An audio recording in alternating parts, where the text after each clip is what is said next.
hidup. Dengan demikian berarti tidak ada pesangon. Berarti RUU Cipta Kerja menghapus pesangon. Itu jelas di situ dikatakan. Bahkan penghargaan masa kerja dalam undang-undang sebelumnya nomor 13 diturunkan nilainya, dan penggantian hak buruh dihapus. Balik ke kesepakatan pasti pengusaha menolak. Jelas pesangon hilang. Yang ketiga adalah penggunaan outsourcing yang masif.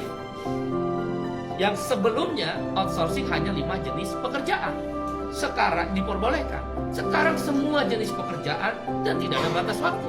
Seumur hidup anak kita, para ibu yang susah-susah menyekolahkan anaknya, yang berjibaku pontang-panting mencari rezeki tambah untuk menyekolahkan anaknya, negara membuka ruang. Para agen, saya quote and quote, bukan berarti seperti itu, tapi quote and quote tanda petik, menjual buruh kepada pengusaha-pengusaha yang serakah itu. Karena sekarang bisa melalui agen bebas seumur hidup dan tidak jelas masa depannya. Yang keempat adalah alasannya karyawan kontrak sekarang bebas. Dulu karyawan kontrak harus ada persyaratan.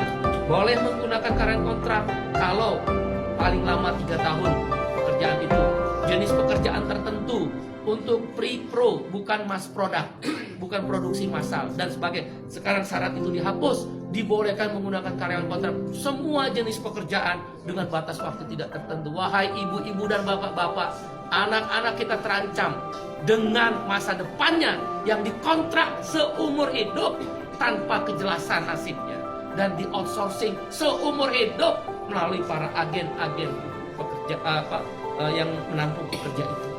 Berbahaya buat negara ini, terlalu liberal, tidak ada perlindungan negara kepada rakyat. Yang kelima adalah social security, jaminan sosial dihapus, khususnya jaminan kesehatan dan jaminan pensiun. Dengan berlakunya upah per jam atau istilah dalam undang RUU tersebut persatuan waktu, maka tidak ada lagi kewajiban untuk membayar jaminan kesehatan dan jaminan pensiun. Bagaimana menghitung pensiunnya dengan upah per jam? Ditambah dengan adanya outsourcing dan karyawan kontrak yang bebas, siapa yang bayar jaminan pensiun para buruh dan pekerja itu? Dunia pekerjaan Indonesia terancam, pekerja-pekerja lokal terancam. Ditambah yang keenam alasannya adalah tenaga kerja asing. Dulu harus mendapatkan izin menteri, sekarang hanya sekedar pengesahan tanpa perlu izin menteri. Siapa yang kontrol bahwa buruh kasar tenaga kerja asing bisa masuk? Sekarang saja yang ada izin tertulis menteri bisa hilang, bisa banyak orang buruh kasar tenaga kerja asing masuk. Sudahlah outsourcing, sudahlah kontrak bebas, sudahlah upah murah, sudahlah masa depan tidak ada, buruh-buruh asing bisa bekerja di startup dan lembaga pendidikan sekarang bebas untuk memakai jasa tenaga kerja asing. Itu berbahaya, mengancam pekerja lokal. Yang ketujuh adalah yang kita sebut dengan waktu kerja. Sekarang ini maksimal adalah 7 jam sehari dalam 6 hari kerja, Senin sampai Sabtu, atau 8 jam sehari dalam 5 hari kerja, Senin sampai Jumat. Dalam RUU Cipta Kerja dihapus semuanya. Hanya dikatakan maksimal 40 jam seminggu. Berarti orang boleh bekerja, buruh dipaksa bekerja 14 jam seminggu. Dan buruh tidak diberi waktu istirahat, karena lemburnya boleh 18 jam dalam sehari. Dalam seminggu, maksud saya 18 minggu. Waktu kerjanya tidak lagi 7 jam atau 8 jam. Ini berbahaya untuk masa depan perlindungan kaum buruh. Dan hal-hal lainnya adalah sanksi pidana dihapuskan dengan RUU Cipta Kerja yang baru ini. Orang tidak bayar, pengusaha tidak bayar upah, tidak ada sanksi pidana. Terlambat bayar upah, tidak ada larangan. Kalau begitu kalau saya pengusaha bisa bayar upah 3 bulan sekali dong. Di mana negara kalau begitu? Kalau memang tujuannya investasi, kenapa tidak ada perlindungan? Kita setuju investasi, yang tidak kita setuju adalah tidak ada perlindungan.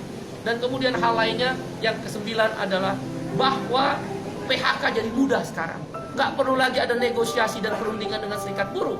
Langsung ke PHI, dan PHI bisa langsung memutuskan Pengadilan Hubungan Industrial. Oleh karena itu, kami berpendapat 9 alasan KSPI menolak RUU Cipta Kerja yang sudah resmi diserahkan DPR akan dilakukan perlawanan. Bagaimana kalau kemudian DPR tetap mengesahkan RUU tersebut? Ada 3 langkah yang kami lakukan. 1, aksi besar-besaran selama pembahasan di DPR, maupun kalaulah dipaksa untuk disahkan yang merugikan buruh tadi.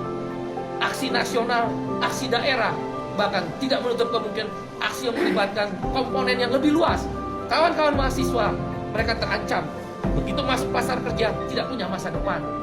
Para ibu-ibu, bapak-bapak terancam karena mengeluarkan biaya tinggi untuk menyekolahkan anaknya, tidak punya kepastian masa depan untuk anak-anaknya. Para pemuda-pemuda dan pemudi terancam, nggak mungkin mau menikah karena outsourcing dan karyawan kontrak. Indonesia terancam darurat terhadap kesejahteraan Indonesia. Nah, karena itu aksi besar-besaran melibatkan seluruh masyarakat yang lebih luas dan masif akan dilakukan di DPR, di pemerintah, di daerah, bahkan boleh jadi secara nasional akan dilibatkan